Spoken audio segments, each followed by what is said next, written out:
After the first two parts of our Eurocycling trip, this is the third part where we passed through Switzerland, Germany and France.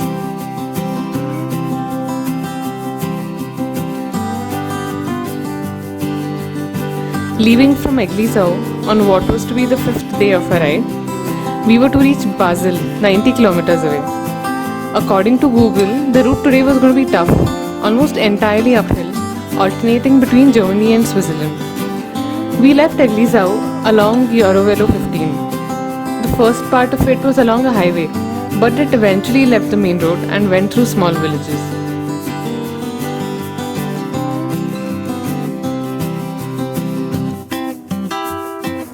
Our route today was almost entirely along the Rhine, and we didn't lose sight of the water for more than 15 minutes on any stretch.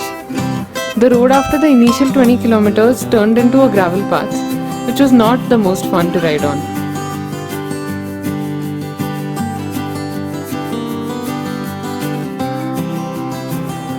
By noon, we reached a small town called Offenburg, which straddles the Rhine.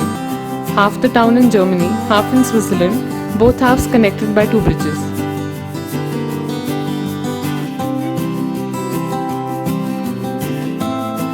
Laufenburg was originally one city until Napoleon divided it by making the Rhine the border.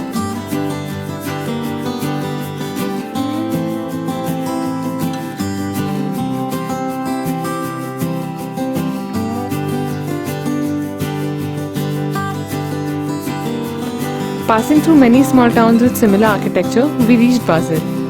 It's located in the tri-border region of Switzerland, Germany and France, and parts of the city's suburbs are in the neighboring two countries. Like many European cities, Basel is also developed along a river, the Rhine in this case, and the medieval town is located next to it. Its brick red town hall is particularly striking. I wanted to see the Carnival fountain by Jean Tinguely, one of Basel's most famous sculptors. After spending some time watching the kinetic installation, we rode up through the cobble streets to the Munster, or the main cathedral.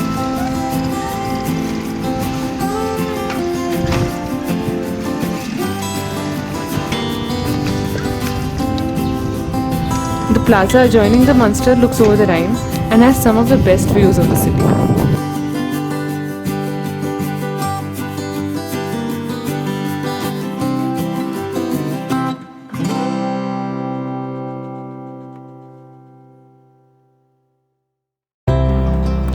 Next day we left for Freiburg. Freiburg is a university town at the edge of the Black Forest in Germany, 65 kilometers north.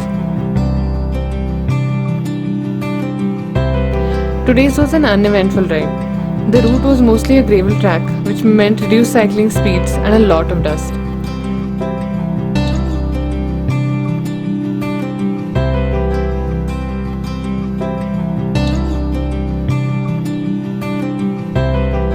As usual, Google Maps led us to a farm off the route towards the end of the ride.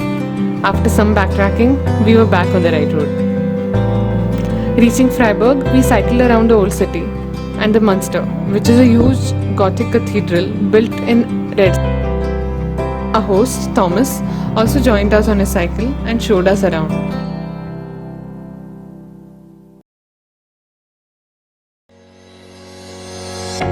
The next day was the seventh day of our ride, and we were traveling further north towards Strasbourg. This was about 82 kilometers away. We were entering France that day, where we were going to spend the last 5 days of our trip.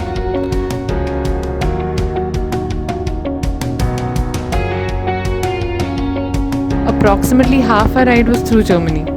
Going through a small town in the morning, we saw a cart full of cherry and strawberry boxes outside a house. Of course, we stopped. But there was no one around, and the cart itself was unmanned, with a small sign written in German. Waiting around for someone to show up, we finally used Google to translate the sign, and were surprised to see that it said, "We trust you. Only fruit which is correctly paid for tastes good."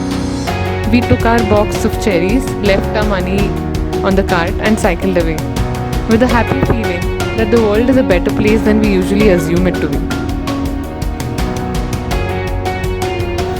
Right from the time in Salzburg, I'd been jealously eyeing the rose bushes in everyone's gardens. Granted, it was summer, but every bush was laden with flowers, sometimes hundreds of them. The amount of effort it takes us to get rose bushes to flower in Pune is laughable, as is our pride when it sprouts a single lonely bud. And here not a single person seen watering their plants, yet their plants look like they would collapse under the weight of their blossoms.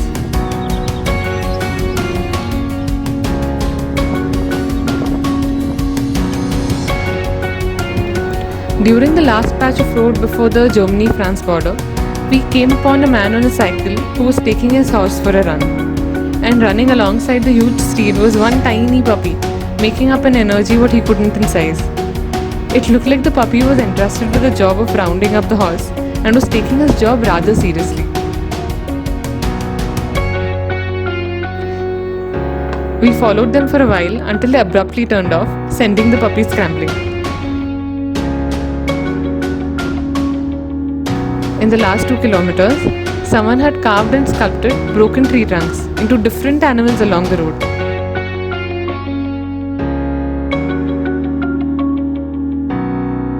Keeping our eyes peeled for the more camouflaged ones, we finally reached the river. The Rhine is the border between the two countries, and we crossed over a bridge and into France on a long island in the middle of the water. After going on and on for what felt like an hour, we crossed the Canal of Alsace and reached the Rhone-Rhine Canal that we had to follow all the way to Strasbourg.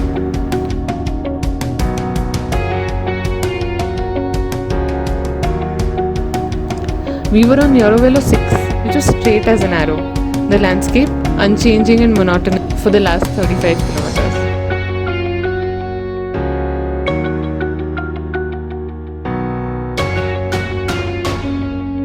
Strasbourg is a city famous for many reasons.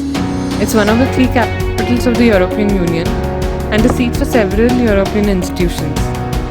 It's also famous for its Gothic sandstone cathedral, its old district of black and white timber frame buildings, and quite a few contemporary buildings.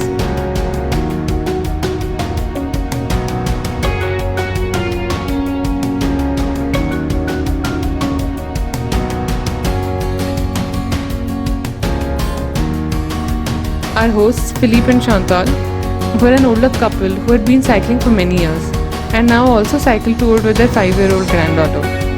They had a room in their house specially for hosting cyclists and also had a collection of miniature cycles collected from all their travels. Chantal had cooked a fabulous variety of food for dinner. We had soup and crepes and bread and cheese. It was the end of our bikepacking journey and our train to Paris was scheduled for the next day. We reached the station well before time. The train, though, was more than 3 hours late, and when it finally arrived, they refused to let us board because apparently our cycles were not packed according to their rules. Let us say that after the hospitality and punctuality we had experienced in Germany, the Frenchness of the train staff left us less than happy. Stranded in Strasbourg now, because there was no other train that day, we booked a night bus to Paris. Then we roamed around the city looking for cycle boxes or bags, again faced with the same Frenchness we spoke about. We finally resorted to our Indianness and bought 3 large construction debris bags and packed our cycles in them, looking like brand ambassadors for Leroy Merlin, or perhaps construction workers, each pulling a 1-ton bag for the lack of a crane.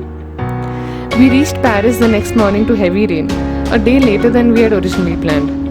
We reassembled the bikes and rode to our Airbnb. The last part of our trip, that is cycling in Paris, will be the 4th video. Do watch and also subscribe to our channel. Thank you.